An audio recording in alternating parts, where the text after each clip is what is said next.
Welcome to YR TV. నేను అజిత్. తెలంగాణ రాష్ట్ర వ్యాప్తంగా జరుగుతున్న ప్రతి అంశంతో పాటు రాష్ట్ర రాజకీయాలలో జరుగుతున్న వాస్తవాలను ఒకసారి మనం తెలుసుకునే ప్రయత్నం అయితే చేద్దాం.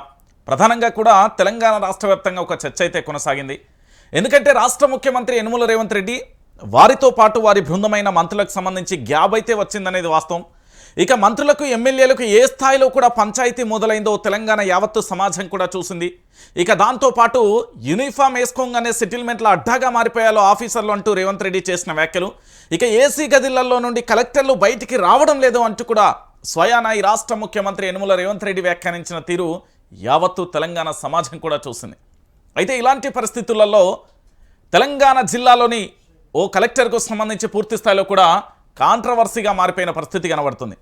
ఆ కలెక్టర్ గారు చేసిన పనేంటి, ఎందుకు కలెక్టర్ గారు పూర్తి స్థాయిలో కూడా కాంట్రవర్సీకి కేర్ ఆఫ్ అడ్రస్గా మారిపోయారు, అసలు ఆ కలెక్టర్కు సంబంధించిన ఎపిసోడ్ ఏంటి అనేది మనం నిన్న చేసాం.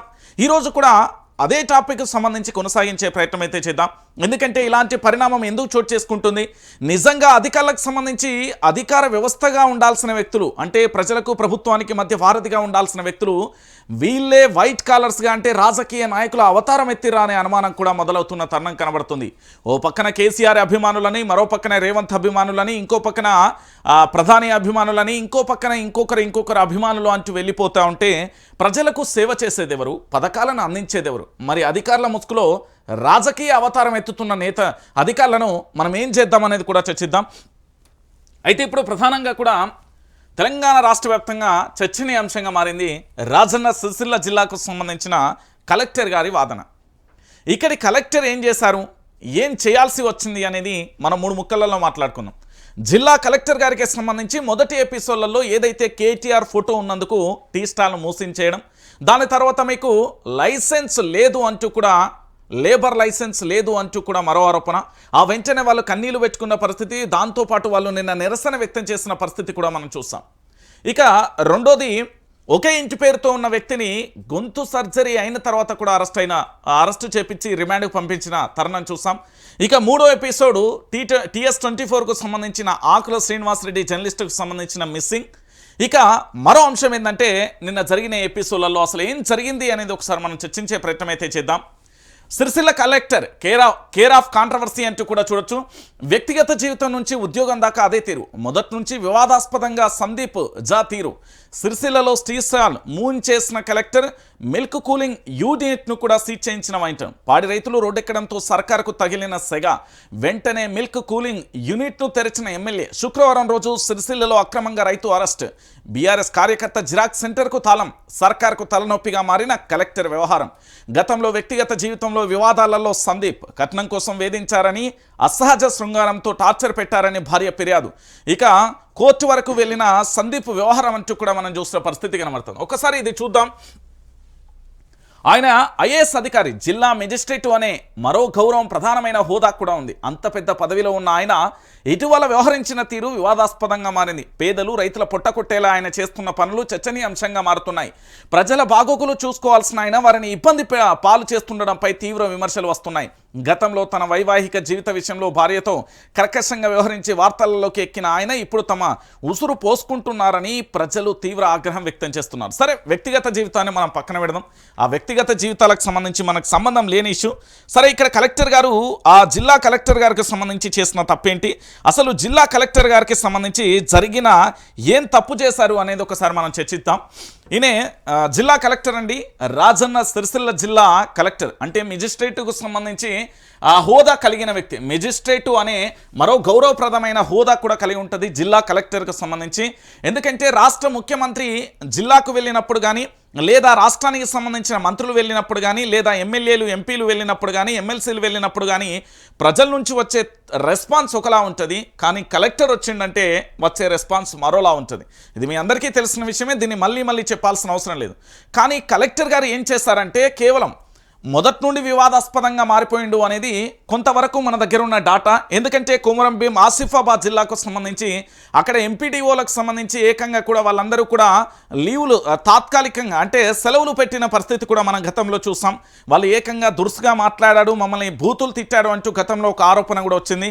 దాంతోపాటు ఇప్పుడు ఆరోపణ ఏంటి అంటే, ఇక్కడ టీ స్టాల్ అమ్ముకునే వ్యక్తి గత 5 ఏళ్లుగా కూడా టీ స్టాల్ నడుపుకుంటున్న వ్యక్తికి సంబంధించి అతన్ని పూర్తి స్థాయిలో ఇబ్బంది పెట్టే ప్రయత్నం, అంటే కేవలం కేటీఆర్ ఫోటో ఉన్నందుకు, కేటీఆర్ అభిమానిగా మారినందుకు ఆ హోటల్ను సీజ్ చేశారనేది ప్రధానంగా కూడా చర్చకు వస్తాయి. సరే, దాంతో ఒకటి అయిందంటే ఆ పక్కనున్న జిరాక్స్ సెంటర్ పరిస్థితి. సరే, జిరాక్స్ సెంటర్ పరిస్థితి అంటే సోషల్ మీడియాలో షేర్ చేసినందుకు కూడా అదే పరిస్థితి అట. కొంతమంది యూట్యూబ్కు సంబంధించిన లింకులు, ఏవైతే ఈ వార్తలకు సంబంధించిన లింకులను షేర్ చేస్తారో వాళ్ళను కూడా ఇబ్బందులు పెట్టే పరిణామం కొనసాగుతుందట. అయితే ఇక్కడ తప్పేవరిది అనేది ఒకసారి మనం 2 తీర్లా కూడా చర్చిద్దాం. ఇక్కడ కలెక్టర్ గారు వెళ్ళినప్పుడు నిజంగానే రాజన్న సిరిసిల్ల జిల్లాకు సంబంధించిన అక్కడ ఎవరైతే శ్రీనివాస్ అనుకుంటా బహుశా ఆయనకు టీ స్టాల్ని అయితే మూసించేశారు కదా, మరి మూసివేసినప్పుడు అది మూసేసే ఉన్నది కదా, దాని డబ్బాను కూడా తీసుకెళ్ళి కదా. సరే, మరి ఇక్కడ మిల్క్ కూలింగ్ యూనిట్ను సీజ్ చేసిరు కదా, దీన్ని మరి ఎమ్మెల్యే ఏదైతే ప్రభుత్వానికి సంబంధించిన విప్ ఉన్నాడో ఆది శ్రీనివాస్ ఓపెన్ చేసిండు కదా, మరి అతను ఓపెన్ చేసినప్పుడు ఇక్కడ టీ స్టాల్ కూడా ఓపెన్ చేయాలి కదా. అంటే పేదోడికి ఒక న్యాయం, లేకపోతే అక్కడ రైతులకు ఇంకొక న్యాయమా? అంటే అక్కడ యూనిటీ ఉంది కాబట్టి ఖచ్చితంగా కూడా వాళ్ళకు ఎమ్మెల్యే అండదండగా ఉంది. అది ప్రభుత్వానికి నిరసన తగిలింది. ఆ నిరసన తగలడంతోనే ఏంది అంటే వెంటనే కూడా ఎమ్మెల్యే పూర్తి స్థాయిలో భయాందోళనకు గురై పూర్తి స్థాయిలో ఆయనే నేరుగా ఉండి కూడా ఓపెనింగ్ చేయించాడా? మరి ఇక్కడ టీ స్టాల్ వ్యక్తికి ఒక న్యాయం, దాంతోపాటు మిల్క్ ఏదైతే కూలింగ్ యూనిట్ ఉందో దానికి మరో న్యాయం అనేది కూడా ఒకసారి తెలంగాణ ప్రజలందరూ కూడా ఆలోచించాలి. ఈరోజు కలెక్టర్ గారు 2 అంశాలు చేశారు. ఏంది అంటే మిల్క్ కూలింగ్ యూనిట్ను సీజ్ చేసిర్రు, దాంతోపాటు ఇక్కడ ఏంది అంటే టీ స్టాల్ను కూడా మూసేయించిన పరిస్థితి మనందరం చూసాం. ఆ టీ స్టాల్కు సంబంధించి ఏం జరిగింది, ఎట్లా జరిగింది అనేది కూడా మీకు పెద్దగా చెప్పాల్సిన అవసరం లేదు, అది యావత్తు తెలంగాణ సమాజానికి కూడా తెలుసు. ఇగో టీ స్టాల్కు సంబంధించి ఈ బాక్స్ను ఏదైతే టీ స్టాల్ అమ్ముకునే వ్యక్తి ఉన్నాడో ఆయన బాక్స్కు సంబంధించి ఇట్లా తీసుకెళ్తున్న పరిస్థితి కనబడుతుంది. అదే మిల్క్కు సంబంధించిన పాడి రైతులు ఆందోళన వ్యక్తం చేస్తే స్థానికంగా ఉండే ఎమ్మెల్యేలు కానీ ఇతరత్ర కానీ వాళ్ళందరూ కూడా స్పందించి వాళ్ళ పక్షాన పూర్తిగా నిలిసే ప్రయత్నం చేసి దానిని మళ్ళీ ఎమ్మెల్యే నేరుగా ఉండి కూడా మళ్ళీ రీఓపెన్ చేయించాడు కదా అధికారుల సమక్షంలో. మరి ఇతనికి ఒక న్యాయం, ఆ మిల్క్ యూనిట్కి ఇంకొక న్యాయం అనేది ఒకసారి తెలంగాణ ప్రాంత ప్రజలందరూ కూడా ఆలోచించాలి. ఒకసారి చూడండి, టీ స్టాల్ను ట్రాక్టర్లో తరలిస్తున్న మున్సిపల్ సిబ్బంది దౌర్జన్యాన్ని ప్రశ్నిస్తే కేసులు పెడుతున్న సిరిసిల్ల కలెక్టర్. నిజంగా కూడా TS24 ఛానల్ మీద శుక్రవారం ఏకంగా పోలీసులు దాడి చేశారు. దాంతోపాటు ఛానల్ CEO శ్రీనివాస్ రెడ్డి లేని సమయంలో వెళ్లిన పోలీసులు ఆఫీసులో ఉన్న ఉద్యోగులను భయభ్రాంతులకు గురి చేశారు. శ్రీనివాస్ రెడ్డి ఎక్కడ ఉన్నాడో చెప్పాలంటూ మహిళా ఉద్యోగులను బెదిరించారు. TS24 ఛానల్కి సంబంధించిన మహిళా ఉద్యోగికి ఓ SI ఫోన్ చేసి 25 నిమిషాల పాటు బెదిరింపులకు గురి చేశారు. అలాగే సోషల్ మీడియాలో పోస్టు పెట్టిన కొందరు తెలంగాణ వాదులపై ఎక్స్ హ్యాండిల్ పైన సిరిసిల్ల జిల్లా పౌర సంబంధాల అధికారి DPROతో కలెక్టర్ ఫిర్యాదు చేయించారు. వారిపై కేసులు నమోదు చేయించిన పరిస్థితి కనబడుతుంది. అంటే టీ స్టాల్ ఘటన తర్వాత దాదాపుగా 10 మంది మీద జిల్లా కలెక్టర్ గారు కేసులు పెట్టారని. ఇది ఎంత దారుణం అంటే మీరే ఒకసారి అందరూ కూడా ఆలోచించాలి.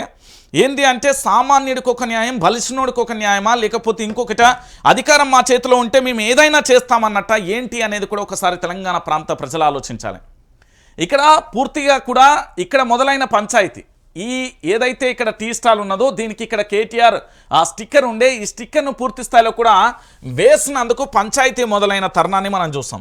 అంటే ఆ పంచాయతీ ఎంత దూరం వెళ్ళింది అంటే ఏకంగా కూడా కేసులు పెట్టేంత వరకు కూడా వెళ్ళిపోయిన పరిస్థితి.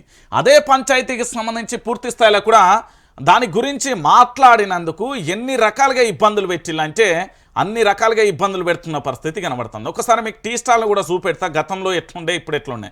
ఇగో ఇది టీ స్టాల్ అండి, ఇప్పుడు తీసుకెళ్తున్న వాహనంలో టీ స్టాల్ ఇగో ఇది ఇప్పుడు ఏదైతే మున్సిపల్ సిబ్బందికి సంబంధించి దీన్ని సీజ్ చేసి దీన్ని ఏది అంటే టీ స్టాల్ను తరలిస్తున్న మున్సిపల్ సిబ్బందికి సంబంధించిన చిత్రం ఇది. గతంలో ఎట్లుండే అంటే ఈ టీ స్టాల్ ఇట్లా నడుస్తుంది, ఒక్కరోజు నుంచి కాదు, గత 5-6 సంవత్సరాలుగా ఈ టీ స్టాల్ నడుస్తున్న పరిస్థితి కనబడుతుంది. అయితే ఆ తర్వాత కలెక్టర్ వచ్చిన తర్వాత టీ స్టాల్ యొక్క రూపం అంటే మున్సిపల్ అధికారులు అక్కడికి చేరుకున్న తర్వాత ఇది టీ స్టాల్ రూపం. ఆ తర్వాత దీన్ని ఏ విధంగా ట్రాక్టర్లో తీసుకెళ్తున్నారో ఇదొక అంశం. ఇక దీనితో పాటుగా అక్రమంగా కూడా ఒకే ఇంటి పేరుతో ఉన్న వ్యక్తి, గొంతు సర్జరీ అయిన వ్యక్తిని అరెస్టు చేస్తున్న పరిస్థితి. ఇక దానితో పాటుగా దాదాపుగా ఇప్పటి వరకు కలెక్టర్ గారి మీద ఏదైతే వ్యాఖ్యలు చేసినందుకు కలెక్టర్ గారు ఏకంగా కూడా 10 మంది మీద కేసులను నమోదు చేసిన పరిస్థితి కనబడుతుంది.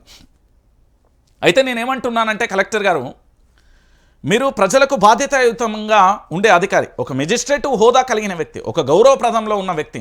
మీరు చేయాల్సింది అలా పేదల పక్షాన నిలిచోవాలి. కలెక్టర్ అంటే ఎంత సంతోషం అనిపిస్తుంది అంటే, ఏదైనా మారుమూల పల్లె గ్రామాలకు వెళ్ళినప్పుడు అయ్యా ఇలా కలెక్టర్ వస్తున్నాడు అంటే ఏదైనా పని ఉన్నా కూడా వదులుకొని కలెక్టర్ రాక కోసం చూస్తారు. దేనికోసం అంటే తమ సమస్యలను పూర్తి స్థాయిలో పరిష్కరించి మా పక్షాన నిలుస్తాడు కలెక్టర్ అనుకుంటాడు. మీరు ఇక్కడ నిజంగా కూడా ఇతనికి లైసెన్స్ లేకపోతే, ఐదర్ లేబర్ లైసెన్స్ లేదా ట్రేడ్ మార్కు లేదా మీరేమనుకుంటారో మీరు చెప్పిందాడ లేకపోతే మీరు ఖచ్చితంగా కూడా అతనికి ఇప్పించి పూర్తి స్థాయిలో సపోర్ట్ చేయాల్సిన అవసరం ఉంటుంది. కానీ ఇలా కేసులు పెట్టుకుంటూ పోతా ఉంటే ఇవాళ TS24 అయింది. దాని తర్వాత తెలంగాణలో సమాజం ఇక్కడ చరిత్ర మీకు తెలియదేమో, ఎందుకంటే ఒకసారి చరిత్ర తెలుసుకోండి. 1969లో తన గ్రామం కోసం, తన ఊరి కోసం, తన ఇంటి కోసం, తన కుటుంబం కోసం పోరాటం చేయలే తెలంగాణ ఉద్యమకారులు. 600 మంది తమ ప్రాణాలను తృణప్రాయంగా వదిలేసులు తెలంగాణ రాష్ట్రం కోసం. 2001 నుండి 2014 వరకు కూడా దాదాపుగా 1200 మంది విద్యార్థులు అమరవీరులైలు. దాంతో పాటుగా ఇప్పటికీ 2023 నుంచి 25 మధ్య కాలంలో కూడా ఈ ప్రభుత్వాన్ని నిలదీస్తూ ఉన్నది ఇక్కడ ఈ జర్నలిజం. నేను చాలా క్లారిటీగా చెప్తున్నా, గోర్తో పోయేదాన్ని గొడ్డల్లాగా తెచ్చుకోకూరి. మీరు నిజంగా బాధ్యతాయుతంగా ఉన్న గొప్ప పదవిలో ఉన్నారు. కలెక్టర్ అంటే చాలా రెస్పెక్ట్. మీరు నార్మల్గా కూడా ఆ వ్యక్తికి సహాయం చేయొచ్చు. ఆ టీస్టల్ అక్కడ మీరు పలానా ప్రాసెస్ ఉంటుందబ్బా ఏంది అంటే అక్కడ ఒకసారి మీరే ఆలోచించుర్రి. ఈ ప్రాసెస్కి సంబంధించి ఇక్కడ ఎవరైతే ఈ టీ స్టాల్ నడిపే వ్యక్తి ఉన్నాడో అతనికి చెప్పొచ్చు. అతనికి ఏమని చెప్పొచ్చు అంటే పూర్తి స్థాయిలో కూడా ఒకసారి మీకు చెప్తేనుర్రి. ఎక్కడ అంటే శ్రీనివాస్కు సంబంధించి ఏంది అంటే శ్రీనివాస్కు సంబంధించి మొత్తానికైతే క్లోజ్ చేయించాలి కదా. ఈ శ్రీనివాస్కు సంబంధించి ఇక్కడ ఉన్నాడు, ఈయనకు పూర్తి స్థాయిలో కూడా ట్రేడ్ లైసెన్సా లేకపోతే లేబర్ లైసెన్స్ లేకపోతే పలానా ప్రాసెస్ ఉంటుంది, మీరు ఖచ్చితంగా కూడా అప్లికేషన్ పెట్టుకోండి. ఇలా నడపడం వల్ల మీకు లీగల్గా తాపోబట్టు అధికారులతో ఇబ్బందులు ఏర్పడతాయని చెప్పాల్సిన కలెక్టర్ ఇతన్ని ఇబ్బంది వచ్చిన పరిస్థితి కనబడుతుంది. కానీ అదే రైతులకు సంబంధించి పాడి రైతులకు సంబంధించి అధికారుల సమక్షంలో ప్రభుత్వ వైపు ఆది శ్రీనివాస్ గారు ఇక్కడ ఓపెన్ చేయిస్తున్న పరిస్థితి కనబడుతుంది. అంటే నేనేమంటున్నానంటే ఇక్కడ ఒక న్యాయం ఉంది, మరి ఇక్కడ ఒక న్యాయం ఎందుకు అంటే ఇద్దరికీ సరి సమానంగా కూడా న్యాయం ఉండాల్సిన అవసరం ఉంటుంది కదా. ఎందుకు అంటే న్యాయమే. ఇప్పుడు మీరు పూర్తి స్థాయిలో కూడా భారత రాజ్యాంగాన్ని పట్టుకొని భారత రాజ్యాంగాన్ని చదివినప్పుడు లేకపోతే ఈ న్యాయ వ్యవస్థ గురించి చదివినప్పుడు చట్టాల గురించి చదివినప్పుడు ఏమనిపిస్తుంది అంటే భారత రాజ్యాంగంలో మార్పులు చేయాలి అనిపిస్తుంది. అవునండి, నేను చెప్పేది మీకు నమ్మశక్యం లేకపోతే మళ్ళొక్కసారి చెప్తాను వినండి. ఈ భారతదేశంలో ఉన్న భారత రాజ్యాంగాన్ని మార్పన్న చేయాలి, లేకపోతే భారత రాజ్యాంగాన్ని అమలన్న చేయాలి.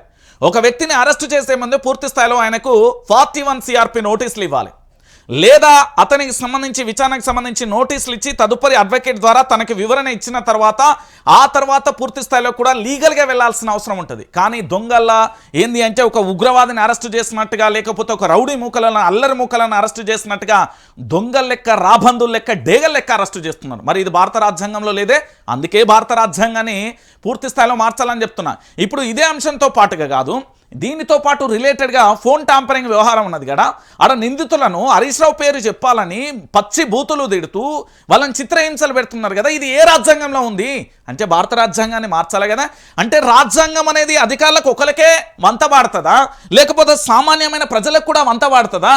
ఇద్దరికీ సరి సమానంగా రాజ్యాంగం ఉంటుందా, అందరికీ ఒకేలా ఉంటుందా అనేది కూడా ఇది మేధావులు చెప్పాలి నాకు. ఇది చాలా ఘోరమైన విషయం. ఈరోజు తెలంగాణలో జరుగుతున్న ఈ యొక్క ఏదైతే ఉందో ఏమనంటే చట్టాలు అనేది చుట్టంగా మారిపోయింది. ఎప్పుడో మీరు కోర్టుకు వెళ్ళండి, ₹1 తడపంది అక్కడ ఏదైనా పని అయితే నన్ను అడుగురి. లిటరల్లీ నేను ఫేస్ చేసిన కాబట్టి చెప్తున్నా. ఒక కేసుల విషయంలో కాదు, ప్రతి విషయంలో కూడా లంచం లేకుండా ఈ తెలంగాణ నడుస్తుందో అడగండి. సిబిఐ జాయింట్ మ్యాజిస్ట్రేట్ డైరెక్టర్గా పనిచేసిన వ్యక్తి పూర్తి స్థాయిలో కూడా ఆయన తెలంగాణలో ఫైల్ కదలాలంటే లంచాలు ఇవ్వాలని తన నివేదిక ద్వారా చెప్పింది JD లక్ష్మీనారాయణ. అది ఇంకా గుర్తుంది, అందరికీ గుర్తు పెట్టుకోర్రి. దానితో పాటుగా ఇక్కడ మరొక విషయం ఏంటంటే చాలా బాధాకరమైన విషయం. పేదోళ్ళ పొట్టగొట్టడం కాదు, పేదోళ్ళ కడుపు నింపాలి మనం. దొంగల లెక్క ఆఫీసుల చుట్టూ నక్కడం లేదా బూట్లు వేసుకుని స్టూడియోలోకి రావడం. మనం బూట్లు వేసుకుని వాళ్ళ ఇంట్లో దేవాలయాలకు వెళ్తూ ఊకుంటారా?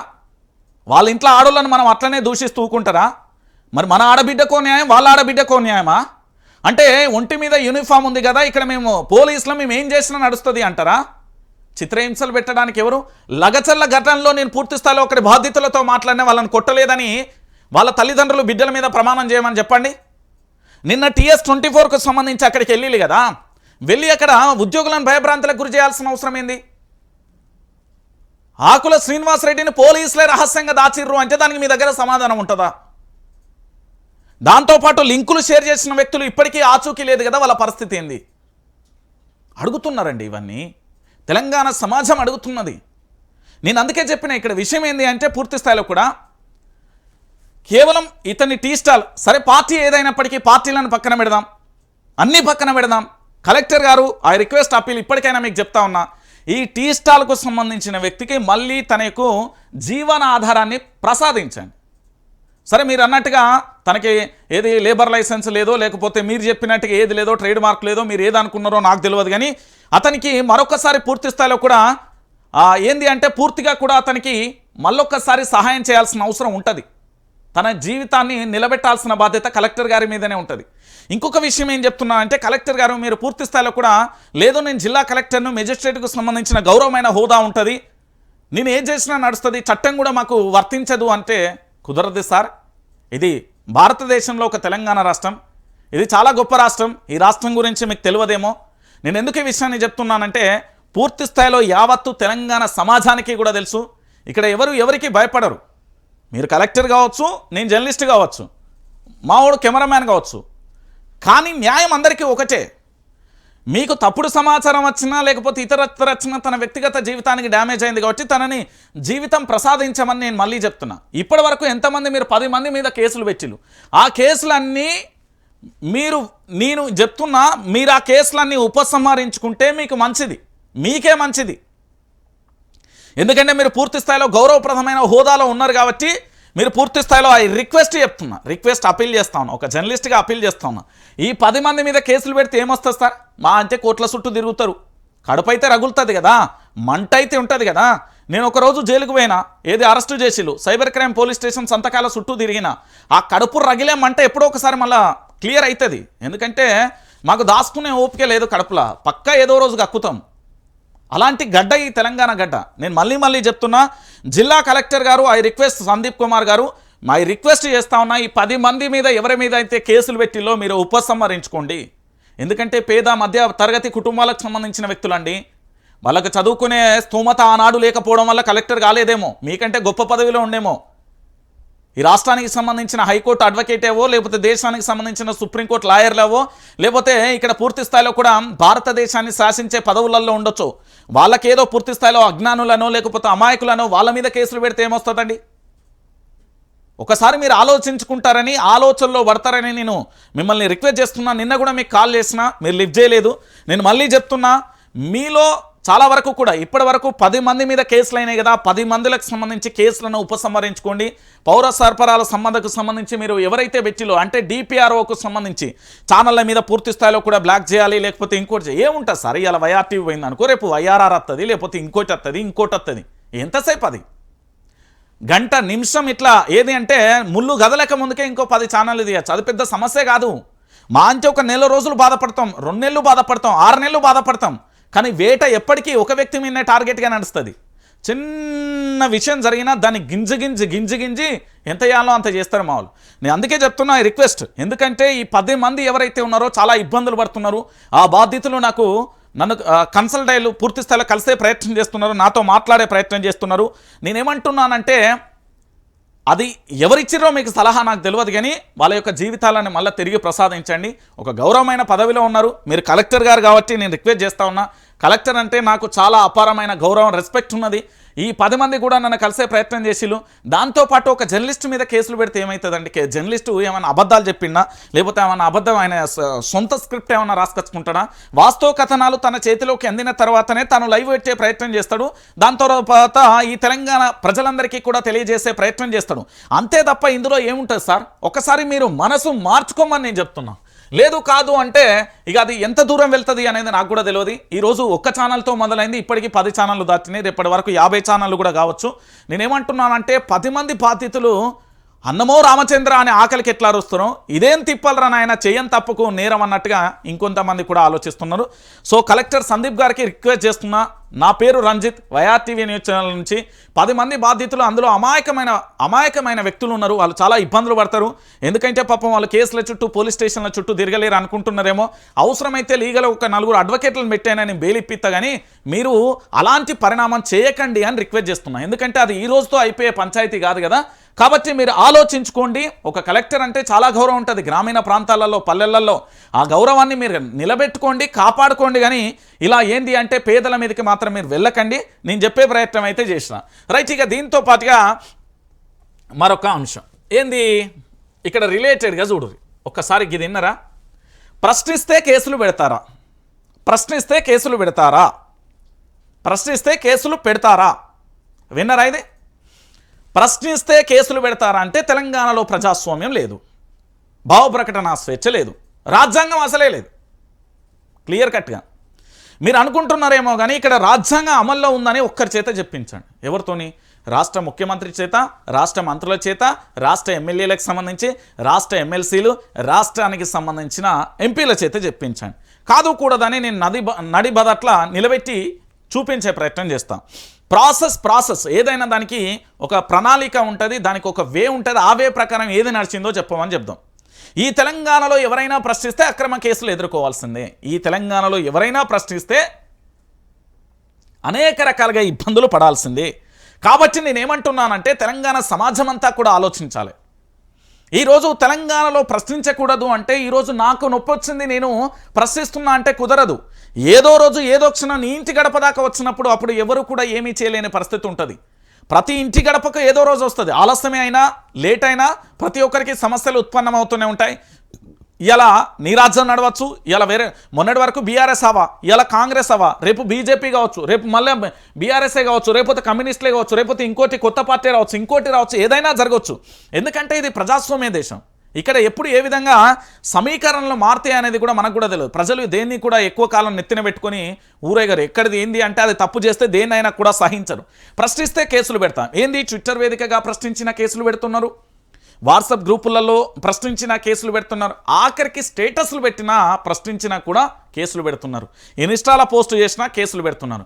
ఇక ఏంది అంటే డిజిటల్ మీడియాలో ప్రశ్నించినా కూడా కేసులు పెడుతున్నారు. శాటిలైట్ మీడియాకు డిజిటల్ మీడియాకు ఉన్న తేడా ఏంటి అంటే శాటిలైట్ మీడియా ప్రభుత్వానికి సంబంధించి జెండా పట్టుకుంటుంది కానీ కనబడనీయకుండా పూర్తి స్థాయిలో సపోర్ట్ చేస్తుంది.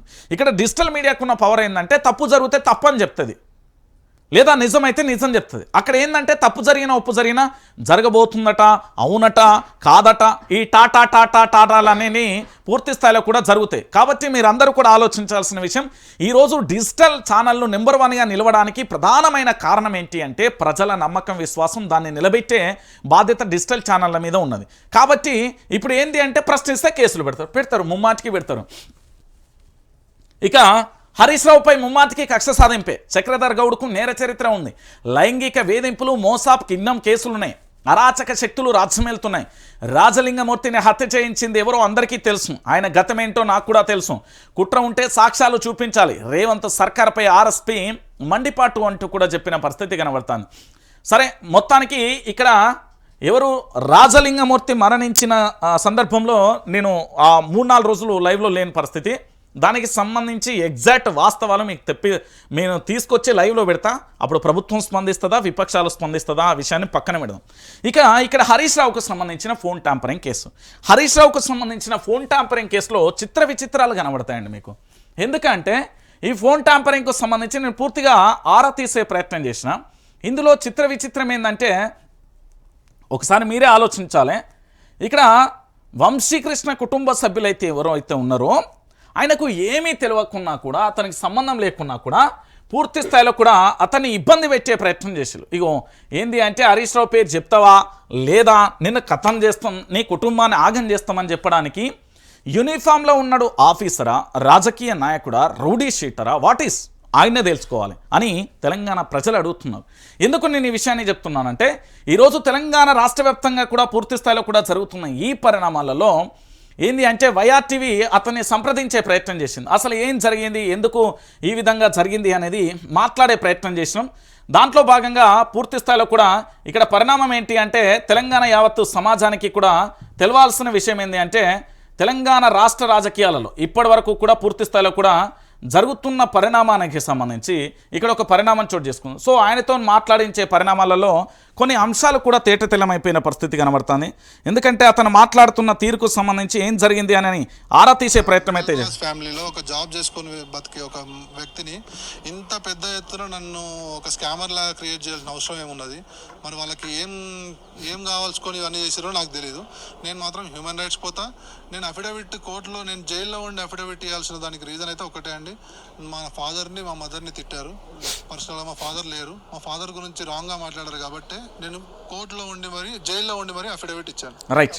ఇది ఒక్క విషయాన్ని మీకు ఎందుకు వినిపించిన అంటే, పౌరుషం అనేది సావదు. తెలంగాణలో ఏ ఒక్క వ్యక్తికైనా సావదు. ఎందుకు అంటే ఇక్కడ పోరాట పటిమ కలిగిన గడ్డ. ఈ గడ్డలో ఏ ఒక్క పౌరుడైనా కూడా పోరాటం చేస్తాడు. వ్యక్తిగత దూషణ చేయమని రాజ్యాంగంలో ఉందా, లేకపోతే లా ప్రకారం ఉందా? వ్యక్తిగత దూషణ చేయమని, బెదిరింపులకు చేయమని ఏమైనా చట్టంలో ఉందా? బెదిరింపులకు చేయమని పోలీసు వ్యవస్థగా ఉండే వ్యక్తులు యూనిఫామ్ వేసుకున్నంత మాత్రాన వాళ్ళు హీరోలు ఎట్లయితారు? Question number 1. ఈ తెలంగాణ రాష్ట్ర వ్యాప్తంగా కూడా 6 ఏళ్ల బాలిక మీద అత్యాచారం జరుగుతూ ఉంటే పోలీసు వ్యవస్థ ఏం చేస్తుంది? Question number 2. Question number 3. Telangana రాష్ట్ర వ్యాప్తంగా క్రైమ్ రేట్ పెరిగిపోతూ ఉంటే పోలీసు వ్యవస్థ ఏం చేస్తుంది? నెంబర్ 3. నెంబర్ 4. తెలంగాణ రాష్ట్ర వ్యాప్తంగా రాజకీయ నాయకులకు సంబంధించి పూర్తిగా అవినీతికి పాల్పడతా ఉంటే ఇంటెలిజెన్స్ వ్యవస్థ ఏం చేస్తుంది? నెంబర్ 5. రాష్ట్ర ముఖ్యమంత్రికి సంబంధించి, మంత్రులకు సంబంధించి, ఎమ్మెల్యేలకు సంబంధించి పూర్తి స్థాయిలో రకరకాలుగా ప్రజలను వేధిస్తున్నారు. దాని గురించి ఏం చేస్తుంది? ఇవన్నీ పక్కన పెట్టి తెలంగాణ రాష్ట్రంలో ఉన్న ప్రశ్నించే గొంతుకలో మరెవరో వాళ్ళని ఇబ్బంది పెట్టే ప్రయత్నం చేస్తే దేనికి సంకేతం అనేది కూడా మనం అడగాల్సిన పరిస్థితి ఏర్పడుతుంది. ఈరోజు నా దగ్గర అధికారం ఉంది, నేను ఏమైనా చెల్తా అంటే కుదరదు. అది హోంగార్డ్ కానుండి రాష్ట్ర డీజీపీ వరకు అందరికీ కూడా వర్తిస్తుంది. ఒకటే మాట, చట్టం అందరికీ ఒకటే. లేదు, కాదు, కూడదు, ఎవరు లేరు కదా ఇక్కడ 4 లాఠీ దెబ్బలిద్దాం బయటికి పోతే అరే నా కొడుక నేను చంపేస్తా అని బెదిరించడానికి ఇక్కడ లేదండి. ఇక్కడ ఎవరు డైపర్లు వేసుకుంటలేరు, ఎవరు పంచలు నడుస్తలేవు. ఇది తెలంగాణ. 4 కోట్ల మంది పోరాటం చేస్తే వచ్చిన తెలంగాణ. ఈ తెలంగాణ రాష్ట్రంలో ఇన్ని ఆకృత్యాలు చూడడానికి కాదు. అధికారి అనే వ్యక్తి అధికారిగా తన విధులు నిర్వర్తిస్తే బాగుంటుంది. కాదు, కూడదు, ఏమైనా చేస్తాం, ఎట్లయినా చేస్తాం అంటే మా రాజ్యాంగం ఉంటుంది. ఇప్పుడు పోలీసు వాళ్ళు నన్ను గతంలో అరెస్ట్ చేసి పట్టుకపోయి ఇప్పుడు ఒక 20 కుక్కలను చాస్తాను. వాటిని వదిలేస్తే ఏంది పరిస్థితి? లేదా గేట్కో కరెంట్ షాక్ పెట్టిన దాన్ని పెట్టేస్తే ఏంది పరిస్థితి? లేదా నేను వెప్పన్ పెట్టుకొని తిరుగుతా, దాన్ని ఏమైనా చేస్తే ఏంది పరిస్థితి? అంటే అభద్రతాభావం నాలో ఉంది కాబట్టి నేను నా రక్షణ కోసం, నా ప్రాణ రక్షణ కోసం నేను ఏదైనా రక్షించుకోవడం కోసం ఏదైనా చేయవచ్చు అని భారత రాజ్యాంగంలో ఉంది. తెలియకపోతే చదువుకోండి. నాకు హానికరం చేసేటప్పుడు, నాకేదైనా హాని జరుగుతుందని జరిగిన వేళ నన్ను నేను రక్షించుకోవడానికి నేను ఏదైనా చేసుకోవచ్చని రాజ్యాంగంలో పొందుపరిచి ఉంది. నేను ఎందుకు ఈ విషయాన్ని చెప్తున్నా అంటే, ఈ తెలంగాణలో పూర్తి స్థాయిలో ప్రశ్నించే గొంతుకల పరిస్థితి అట్లనే ఉన్నది.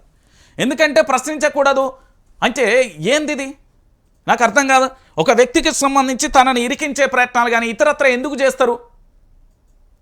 ఇది మనం అనుకున్న తెలంగాణ మనం తెచ్చుకున్న అధికారులు అంటే కాంగ్రెస్ పార్టీ కార్యకర్తలు వీళ్ళు ఏమన్నా? వీళ్ళ విధులు అరే 5 ఏళ్ళు కాదు ఇంకా ఏంది, ఆల్రెడీ ఏడాది అయిపోయింది, ఇది 2వ ఏడాది అయిపోతుంది, ఇంకొక ఏడాదే, మళ్ళీ తర్వాత ఎన్నికల కోడేనా? అధికారుల ఆస్తుల మీద ముఖ్యంగా కూడా ఈ తెలంగాణలో కనుక ఐటీ రైట్స్ చేయదలుచుకుంటే, ఈడీ రైట్స్ చేయాలనుకుంటే పోలీసు వ్యవస్థలో పనిచేస్తున్న వాళ్ళ మీద చేయాలి. ఫస్ట్ వాళ్ళ దగ్గరనే మొదలు పెట్టాలి. అంత సెట్ రైట్ అయిపోతుంది. నేను చెప్తున్నా కదా, ఈరోజు హరీష్ రావుకు సంబంధించి ఇరికించే ప్రయత్నం చేస్తున్నారు అంటే ఏం తప్పు చేసిండు? మాజీ మంత్రిగా ఉన్న వ్యక్తి, ప్రస్తుత ఎమ్మెల్యే, అతని మీద ఎక్కడ ఆరోపణ వచ్చినా ఎన్నో ఆరోపణలు చేస్తారండి. 100 కోట్లాది ఆరోపణలు చేస్తారు. ఆరోపణలు నరం లేని 1,00,000 మాట్లాడుతుంది. కానీ దాన్ని ఎక్కడైనా పూర్తి స్థాయిలో ఎవిడెన్స్తోని నిరూపించగలిగిల్లా? పోనీ అందులో కేసుకు సంబంధించిన బాధితులను తీసుకొచ్చి హరీష్ రావుకు వ్యతిరేకంగా వాంగ్మూలం ఇవ్వకపోతే మీ అమ్మ నాన్న అది ఇది అని ఎందుకు మాట్లాడతారు? మీకు ఏ స్వాతంత్రం ఉందని నాకు అర్థం కాదు. మోతీలాల్ను అరెస్టు చేసినప్పుడు జైల్లో చిత్రహింసలు పెట్టిల్లట. మోతీలాల్ కన్నీళ్లు పెట్టుకున్నాడు. అది ఇప్పుడు ఇంకో 10-15 నిమిషాలలో మీకు ఛానల్లో వీడియో వస్తుంది, చూడుర్రి. మోతీలాల్ కన్నీళ్లు పెట్టుకున్నాడు. అరే ఇదెక్కడి భారత రాజ్యాంగం? అంటే రాజ్యాంగాన్ని మారవాలా, లేకపోతే రాజ్యాంగమే అవసరం లేదా? ఏంది ఇది అంటున్నా నేను. రాజ్యాంగం ఒక్కరు కాదు రాసింది, ఒక్కరు కాదు కదా రాజ్యాంగం కోసం పోరాటం చేసింది. ఆనాడు ఉన్న పరిస్థితులకు ఆధారంగా కూడా నడిచాను. లేదు నేను వెనకట్టే ఉన్నా, నేను ఇంకా కూడా ఏంది అంటే బత్త సంచి బ్యాగ్ వేసుకొని పోతానంటే కుదరదు కదా. ఆనాడు బత్త సంచి వేసుకున్నావు, ఆ తర్వాత నడుచుకుంటూ పోయినావు, ఆ తర్వాత ఎడ్ల బండ్ల మీద పోయినావు, ఆ తర్వాత సైకిళ్ళ మీద పోయినావు, ఆ తర్వాత మోటార్ వెహికల్ల మీద పోయినావు, ఆ తర్వాత ఆటోలలో పోయినావు, ఆ తర్వాత జీబులలో పోయినావు, ఆ తర్వాత ఆటోలలో పోయినావు, తర్వాత ఆర్టీసీ బస్సులలో పోతాను. ఇలా బండ్ల మీద పోతున్నారు, కార్ల మీద పోతున్నారు. జనరేషన్ అనేది మారుతూ వచ్చినప్పుడు మరి మన పరిస్థితుల అనుగుణంగా కూడా మారాలి కదా. మీ రాజకీయ నాయకులకు అవసరమైనప్పుడు రాజ్యాంగ సవరణ చేస్తాం, అది చేస్తాం, ఇది చేస్తాం అన్నప్పుడు మరి ఇక్కడి పరిస్థితులు ఏం కావాలి అంటే ఏ విధంగానైనా హరీష్ రావును ఏదో ఒక రకంగా చేద్దాం, ఏదో ఒక రకంగా ఇబ్బంది పెడదామంటే ఏంటి పరిస్థితి? ఒకసారి మీరు అందరూ కూడా ఆలోచించాలి. తెలంగాణ ప్రాంత ప్రజలను ఎవడో చెప్పే లకారాల ముచ్చట్లు నమ్మకూరి. ఈ తెలంగాణలో డిజిటల్ ఛానళ్లలో కొన్ని మాత్రమే మీకు మేలు చేస్తాయి. మిగతా అనేది సిగరెట్ మద్యం కంటే చాలా డేంజర్. వాళ్ళు హిప్నాటిజం చేసే కంటే డేంజర్. వాళ్ళు ఏంది ఇక్కడ నుండి బయట రాష్ట్రాలకు సంబంధించి నెలకు 4-5 లక్షలు ఇచ్చి ఆ ఫేక్ వ్యూవర్షిప్తోని మిమ్మల్ని ఆటాడుకునే ప్రయత్నం చేస్తారు. చాలా జాగ్రత్తగా ఉండండి. ఇప్పుడు హరీష్ రావు విషయంలో ఈరోజు ఇంతగా జరుగుతున్నది అంటే ఈ అరాచక శక్తులు ఎందుకు రాజ్యం వెళ్తున్నాయి? ఒక వ్యక్తి యొక్క నేర చరిత్ర ఏంది, ఒక వ్యక్తికి సంబంధించి నేర ప్రభుత్వం ఏంది అనేది మీ అందరికీ తెలుసు కదా. కాబట్టి తెలంగాణ సమాజాన్ని నేను అడుగుతున్నా ఈరోజు ఏదో హరీష్ రావుని ఏమో చేద్దాం, లేకపోతే హరీష్ రావుకి సంబంధించి అది చేద్దాం, ఇది చేద్దాం అంటూ ఇగో ఈడ చూడుర్రి విచారణ పేరుతోని చిత్రహింసలు. నా భార్య పిల్లలను తల్లిని బండబూతులు తిట్టిర్రు. సార్ నేను రాష్ట్ర డీజీపీ గారు మిమ్మల్ని అడుగుతున్నా. నేనైతే రాజ్యాంగం చదువుకున్నా సార్, నేనైతే పోస్ట్ గ్రాడ్యుయేట్ చదివినా. మరి నాకు తెలిసినంత వరకు ఎక్కడ బూతులు తిట్టమని, బెదిరియాలని, భయభ్రాంతులకు గురి చేయాలని పోలీసు వ్యవస్థ లేదు. అసలు పోలీసు వ్యవస్థ అనేది ప్రజలకు రక్షకులుగా పని చేయడానికి ఏర్పాటు చేసుకున్న వ్యవస్థ. మేము కట్టే పన్నులతోని మీకు జీతాలు వస్తున్నాయి. ఇది క్లియర్ కట్. ఎవరు అవునన్నా కాదన్నా ఇది వాస్తవం. మరి ఈరోజు ఇక్కడ తిట్టమని ఏ రాజ్యాంగంలో ఉంది అంటే భారత రాజ్యాంగం ఇక్కడ పనిచేస్తలేదు అన్నట్టే కదా. భారత రాజ్యాంగంలో ఇక్కడ అమల్లో లేనట్టే కదా. వాళ్ళ యొక్క భార్యా పిల్లలను ఆ తల్లిని బండబూతులు తిట్టమని ఎవరు చెప్పిర్రు? ఏ మంత్రి ఏమైనా ప్రోద్బలం చేసిండా, లేకపోతే రాష్ట్ర ముఖ్యమంత్రి గారు చేసిల్లా, లేకపోతే ఎవరు చేసిర్రు? బండ బూతులు తిట్టమని ఎట్లా చెప్తారండి? నాకు అర్థం కాదు. బండ బూతులు ఎట్లా తిడతారండి? నేను అరెస్ట్ అయినప్పుడు వచ్చిండా వాడేమో బాగా మాట్లాడుతున్నాడు అంటున్నాను. ఒరే నా దాంట్లో నా తానం చేస్తాను ఊసిపోయి అంత ఇంటిక కాదురా నీ జీవితం. ఇన్ని చూసిరాలే మేము. నువ్వు అనేక కేసులు విచారణ చేయొచ్చు, కానీ నేను ప్రజలను చదివినాం, ఉద్యమకారులం మేము. వాడు వీడు అని మాట్లాడే నైతిక హక్కు ఎక్కడది అసలు నాకు అర్థం కాదు. ఒక వ్యక్తి గురించి వ్యక్తిగతంగా మాట్లాడే రైట్ అతనికి ఎక్కడిది? డీజీపీ గారు మరి అధికారిని సస్పెండ్ చేస్తారా, లేకపోతే హెడ్ క్వార్టర్కి ఏమైనా అటాచ్ చేస్తారా, విధుల నుండి రిమూవ్ చేస్తారా? చెప్పండి. ఒక పౌరుణ్ణి అకారణంగా ఇష్టానుసారంగా తన యొక్క భార్యను, తన కుటుంబ సభ్యులను తిట్టమని ఏ రాజ్యాంగంలో పొందుపరిచి ఉన్నది? స్ట్రేట్ ప్రశ్న, సుత్తి లేకుండా అడుగుతున్నా. ఒకటి డీజీపీ రాజీనామా చేస్తాడా? ఈ అధికారి ఎవరైతే ఇతను తిట్టిండో అతను రాజీనామా చేస్తాడా? రెండోది, పిల్లలకు డైపర్లు మారుస్తున్న మన్నా కూడా అనుమతి ఇవ్వలే. హరీష్ రావు సారు పేరు చెప్పాలని ఒత్తిడి చేసిరు. ఏంది ఆకలి అవుతుందని బ్రతిమాలన పట్టించుకోలే. రాత్రికి రాత్రే లైఫ్ లేకుండా చేస్తామని ఏమన్నా గుండానా, రౌడీ షీటరా, ఉగ్రవాదే? నాకు అర్థం కాదు. రాత్రికి రాత్రే లైఫ్ లేకుండా చేస్తాం. ఆఫీసరా లేకపోతే ఇంకొకట? It's a straight questions. నా దగ్గర అంత సోది రామాయణం ఉండదు, డైరెక్ట్ ఉంటా. ఇప్పుడు రాత్రికి రాత్రి లైఫ్ లేకుండా చేస్తామంటే ఏమన్నా దొంగవా, ఉగ్రవాదివా, లేకపోతే రౌడీ షీటర్వా? ఏంది మీ నేర చరిత్ర ఏంది అనేది మాకు కూడా కావాలి. లైఫ్ లేకుండా చేస్తామని ఎట్లా బెదిరిస్తాడండి? తెలంగాణ ప్రాంత ప్రజలారా ఎట్లా బెదిరిస్తాడు? రాత్రికి రాత్రి లైఫ్ ఏమన్నా ఏముడు ఆయన రాత్రికి రాత్రే మొత్తం సంపేసి తీసుకెళ్ళడానికి? అరే ఈ హత్యా రాజకీయాలు ఏంది? ఇవన్నీ ఏంది? దేనికి జరుగుతున్నవి? డీసీపీ విజయ్ కుమార్ పచ్చి బూతులు తిట్టిను. మరి డీసీపీని సస్పెండ్ చేయాలి. విజయ్ కుమార్ను డీసీపీ విజయ్ కుమార్ను సస్పెండ్ చేయాలని తెలంగాణ ప్రజలు అడుగుతున్నారు. సస్పెండ్ చేస్తారా? ఆయన విధుల్లో నుంచి రిమూవ్ చేయాలి. ఎవరైతే డీసీపీ విజయ్ కుమార్ ఉన్నాడో మరి చేస్తారా అని నేను అడుగుతా ఉన్నా ఈరోజు. ఇంకోటి ఏంటంటే ఫోన్ ట్యాంపరింగ్ కేసులో నిందితుడు వంశీకృష్ణ చాలా బాధతో కూడా తన గోడు వెలబోస్తున్న పరిస్థితి కనబడుతుంది. ఈరోజు ఇంత బాధాకరమైన విషయం ఎందుకు చెప్తున్నా అంటే తెలంగాణ ప్రాంత ప్రజలారా, ఇంతకంటే ఘోరమైన పరిణామం ఇంకొకటి ఏంటిది?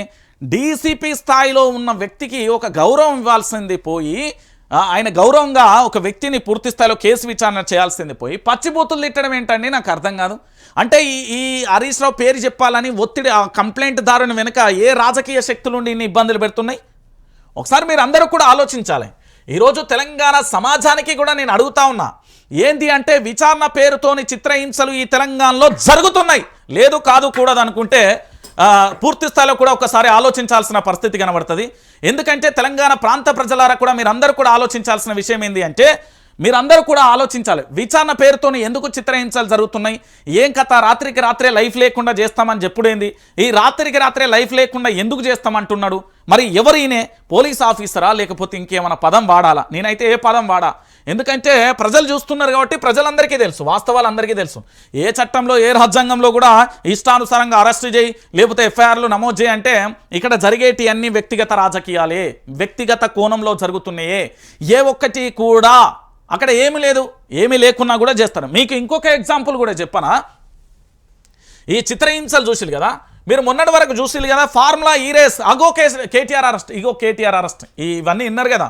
వాళ్ళ యొక్క సొంత ఛానళ్ళల్లో డబ్బా ఏంది అంటే కోతివై చెట్టెక్కేయడం, ఏది డడ్డంకడం ఏదో ఉంటుంది కదా, అట్లా అయిపోయింది వీళ్ళ జీవితాలు. నేను చెప్తున్నా కదా, ఈరోజు ఫార్ములా ఈ రేస్ కేసుకు సంబంధించి కేటీఆర్ అదిగో అరెస్ట్ ఇదిగో అరెస్ట్ కుటుంబం మీద రకరకాలుగా చేసిండు. ఫార్ములా ఈ కేసుకు సంబంధించి తప్పేమున్నది, ట్రిపుల్ విధానం ప్రపంచవ్యాప్తంగా ఆమోదయోగ్యమే. చెన్నై ఫార్ములా 4 రేసింగ్ కేసులో సుప్రీంకోర్టు కీలక వ్యాఖ్యలు. సర్కార్ ప్రైవేట్ సంస్థలకు మధ్య జరిగిన ఆర్థిక లావాదేవీల జోక్యం ఏంటని హైకోర్టు అసహనం. మద్రాస్ హైకోర్టు ఆదేశాలను పక్కన పెడుతూ తీర్పునిచ్చింది. అర్థమైందా?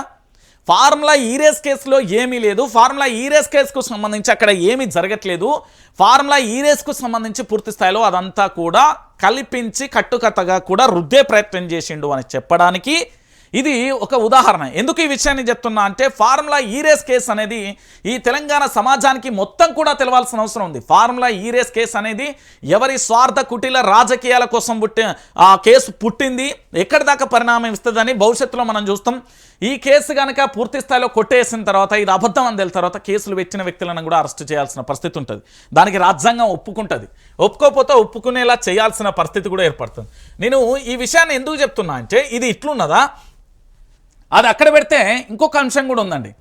ఇగో ఇంకొక అంశం ఏంటంటే, అన్నా నమస్తే అన్నా మంత్రి గారు నమస్కారం అండి, ఎమ్మెల్యే పోయి సార్ నమస్తే సార్, ఇవన్నీ మీరు వింటూనే ఉంటారు కదా. ఇప్పుడు ఒక విషయం చెప్పనా మీకు, తెలంగాణ ప్రాంత ప్రజలారా, తెలంగాణలో భారీగా అవినీతి జరుగుతున్నది. రాష్ట్ర ముఖ్యమంత్రి గారికి తెలియకుండా జరుగుతున్న ఈ అవినీతి, ప్రతి అవినీతి వెనుక ఒక్కొక్క మంత్రి ఉన్నాడు.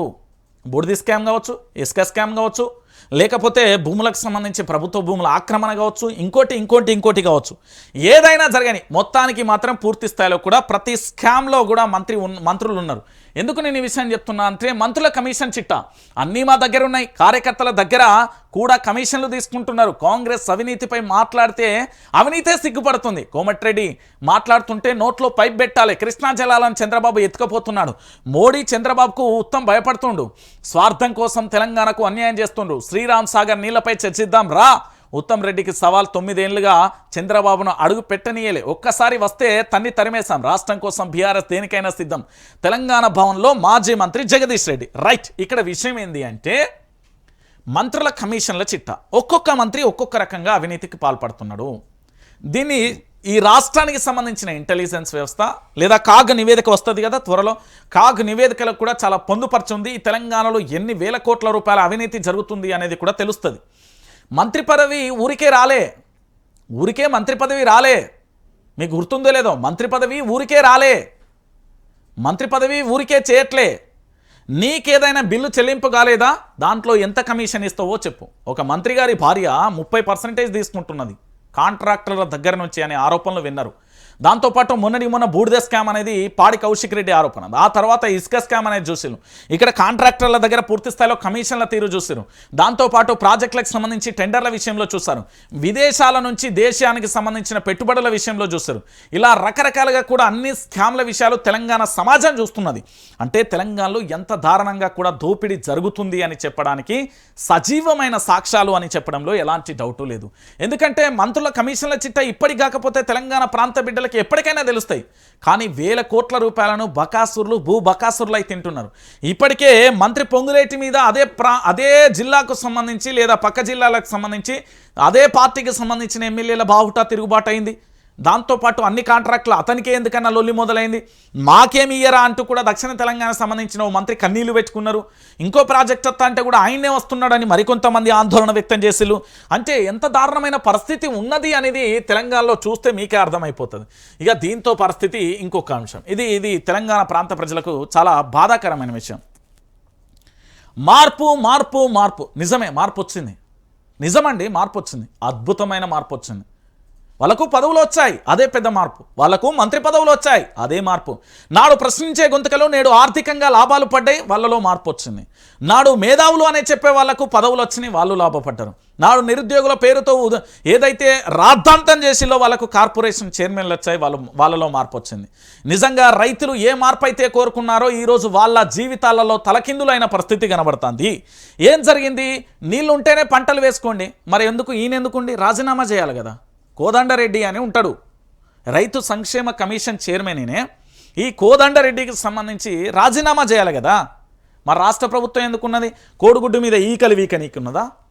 గడ గోదావరి నీళ్లు పోతున్నాయి, ఆ నీళ్లను కాళేశ్వరం ప్రాజెక్టులలో నింపి ఏంది రిజర్వాయర్లు, వాగులు, ఏంది కాలువలు, కెనాళ్ళు ఉన్నాయి కదా, అన్నారం, మేడిగడ్డ, సుందీల ప్రాజెక్టులలో నింపి తెలంగాణ ప్రాంత ప్రజలకు ఇయ్యమని అడుగుతున్నాం మేము. మేడిగడ్డ కూలిపోతుంది, కాలిపోతుంది, అదేదో ఎన్నో ఆరోపణలు చేశారు కదా. మరి ఈరోజు ఏమైపోయింది అంటున్నా. ఈ కోదండరెడ్డి ఏం చెప్తున్నాడయ్యా అంటే, నీళ్లు ఉంటేనే పంటలు వేసుకోండి, భూగర్భ జలాలు లేవు, బోర్లు వేయకండి, కరువు అనేది ప్రకృతి విపత్తు, రైతుల కోసం చేయాల్సిందంతా సీఎం చేసిండు, రుణమాఫీ, రైతు భరోసా, బోనస్ అన్నీ ఇచ్చిండు. ఇది మాట్లాడడానికి వయసులో చాలా పెద్దోడు, ఏం మాట్లాడుతుండండి నేనే? నాకు అర్థం కాదు. వయసులో చాలా పెద్దోడు కోదండరెడ్డి ఏం మాట్లాడుతుండు? యాసంగి పంటలు వేసి నష్టపోవద్దు, ఏం మాట్లాడుతాండి? ఇంత పెద్ద ఆయన మాట్లాడే మాటలా ఇది? అంటే కోదండరెడ్డి గారు మీకు కమిషన్ చైర్మన్ వచ్చిందని మీరు మాట్లాడుతున్నారా? ఏంది ఇది? కాంగ్రెస్ పార్టీకి కట్టు బానిస లెక్క మాట్లాడుతున్నారు ఏంటండి వీళ్ళు? నాకు అర్థం కాని విషయం ఏంటంటే, భూగర్భ జలాలలో లేవు. అరే భూగర్భ జలాలలో లేనప్పుడే కదా ప్రకృతి ఏంది అంటే ఆగ్రహం వ్యక్తం చేసినప్పుడే కదా మనల్ని మనం రక్షించుకోగలుగుతాం. పైసలు లేవు, మేము పరిపాలన చేయము, ఇంట్లోనే ఊకుంటాం అంటే ఊకుంటావా? కోదండరెడ్డి ఏం మాట్లాడుతున్నాడండి? వీరి యొక్క అనుభవం ఏంది? వీళ్ళ వయసు ఏంది? వీళ్ళు మాట్లాడే స్టేట్మెంట్లు ఏంటండి?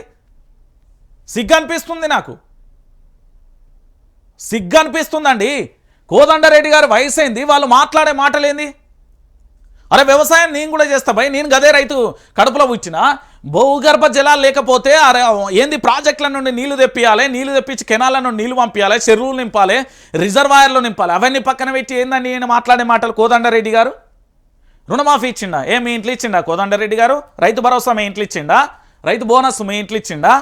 చూపెడతారా? తెలంగాణలో ఏడ మైకు పట్టుకొని పోదాం, ఏడైందో చూస్తారా? మీ ఊరికి పోదాం చెప్తారా? ఈయన వయసు ఏంది, ఈయన మాట్లాడే మాసం చిల్లర అనిపిస్తాయి ఇటువంటి స్టేట్మెంట్లు విన్నప్పుడే. ఇక 50,000 కోట్ల దోపిడీకి కుట్ర, ఎల్ఆర్ఎస్ వెనుక భారీ ప్లాన్, పట్టభద్రులకు కేంద్ర మంత్రి బండి సంజయ్ విజ్ఞప్తి, కాంగ్రెస్తో కొరివితో గోక్కున్నట్టు అవుతుంది, బీసీలలో ముస్లింలను చేర్చారు, కేంద్ర బడ్జెట్పై చర్చకు సిద్ధమా, కాంగ్రెస్కు బండి సవాల్, ఎమ్మెల్సీ ఎన్నికలలో బీజేపీని గెలిపించండి అంటూ కూడా చెప్పిన పరిస్థితి కనబడుతుంది. ఇక్కడ ఏం జరిగింది? 50,000 కోట్ల రూపాయలకు సంబంధించిన దోపిడీ అన్నాడు. ఆ దోపిడీ కాగితాలు ఉంటాయి కదా, ఆ కాగితాలను బయట పెట్టచ్చు కదా.